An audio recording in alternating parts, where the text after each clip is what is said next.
up a parking lot with a pink hotel, a boutique, and a swinging hot spot. Don't it always seem to go that you don't know what you've got till it's gone? They paved paradise, put up a parking lot.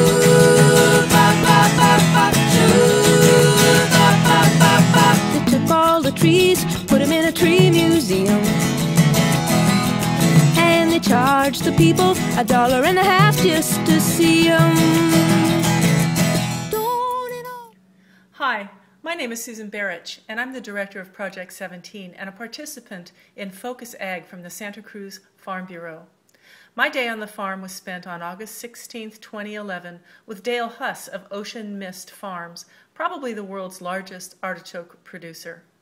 Dale is Ocean Mist's Vice President of Artichokes and General Manager of Sea Mist Farms, Ocean Mist's crop growing division. The first place Dale took me was to a romaine lettuce field. But not just any romaine lettuce. This was romaine for the specialty crop Hearts of Romaine. Then Dale cut a head of lettuce and showed me how it becomes Hearts of Romaine. You want a romaine heart that's around 11 inches in length. And the final bag here, that's usually weighing somewhere between 25 and 26 ounces on a 3 count. So you want to peel this down.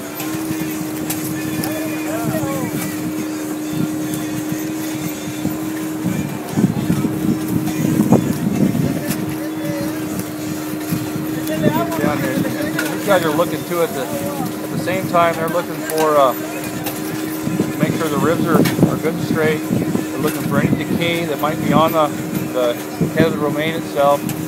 Any kind of leaf burn, any kind of tip burn that may be on there, they're not going to use that. And everything else will be left here in the ground and turned back into essentially green waste. That'll be some part of the next crop. It'll just help put organic matter back into the soil. Exactly. Pickers move in front of the harvesting machine, cutting the lettuce, culling the outside leaves, and checking for quality of the product. Other workers feed the lettuce into the harvesting machine, where it is washed, bagged, and boxed in the field. Like all workers in the field, Dale and I donned stylish white hairnets to protect the fresh produce from contamination from human hair. Then Dale brought down a box to show how the food can be traced back to the date picked, from which field, and by whom. That Ocean Mist does, we don't use any phony dates, Julian dates. This is all calendar dates here, so you know exactly when the product was harvested, August 16, 2011. And then, of course, we got the year. This is the traceback sticker, Romaine Heart, Sea Mist, 1J. That's the planting here for Sea Mist Farms here, where we're at. It'll identify the actual lot number and what field it came from.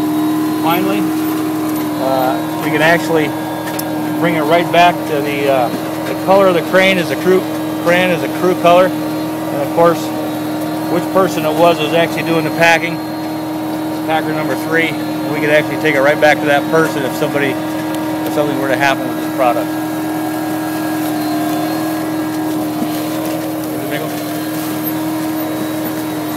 Every product that we grow, pack, and harvest will come the same way.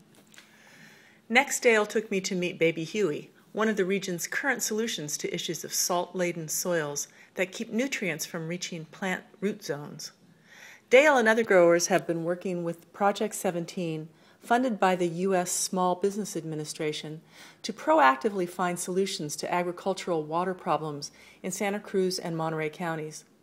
The growers and shippers have participated in 2 think tank sessions produced by Project 17 strategist Dr. Susan Duggan to discuss their water issues and learn about solutions and technologies that may be available to remediate agricultural water laden with salt, phosphates, and nitrates. During the April 15, 2011 think tank session, growers discussed the use of tiles or tile drains to leach water from the fields. What I learned from Dale on our day at the farm was that these tile drains are field-wide interconnected systems of what I would call French drains. Split plastic pipe is laid into 4-foot deep ditches and covered with drain rock to keep silt out of the slits. Then the soil is put back over the ditch. Baby Huey digs the ditch, lays the plastic pipe, and covers it with the rock. And it's covering it with gravel at the same time. I mean, it's very important for the health and the sustainability of the soils to keep moving the harmful salts away from the crop root zone. And by harmful salts, I'm talking about sodium, I'm talking about chloride. Unfortunately, nitrate is a very soluble anion.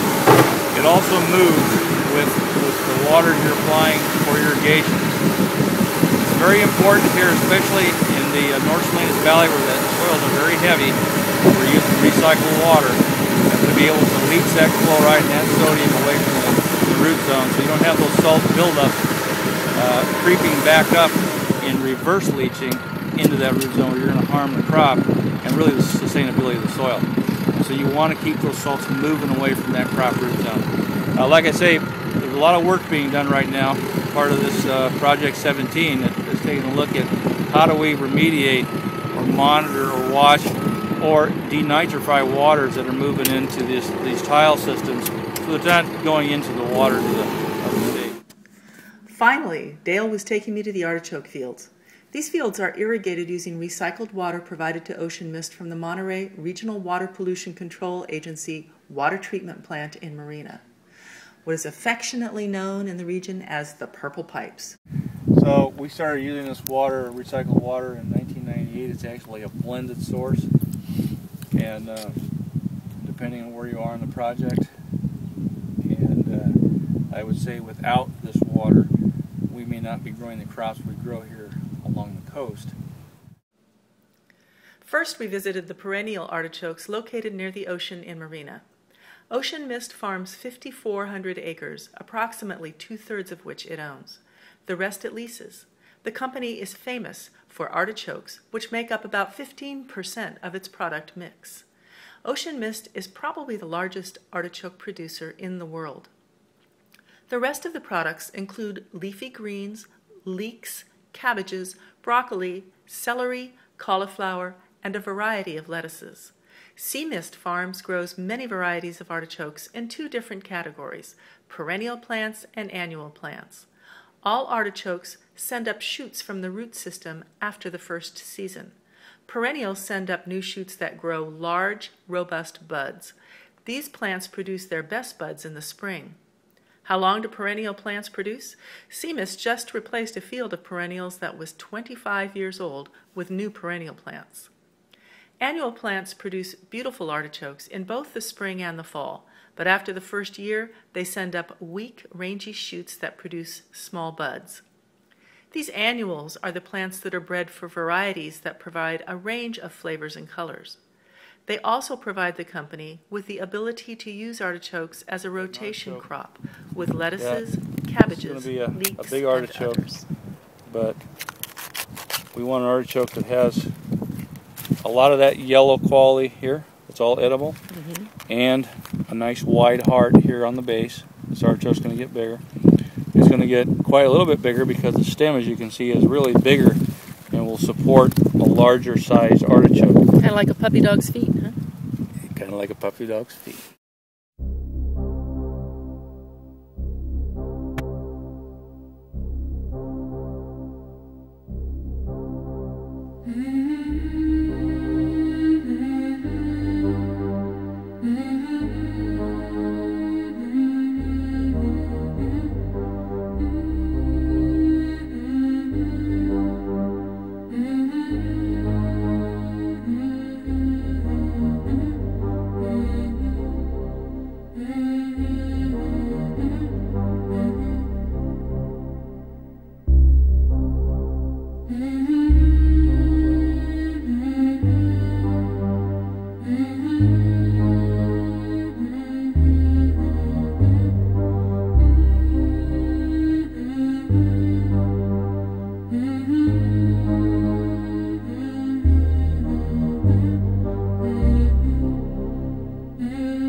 Mm-hmm.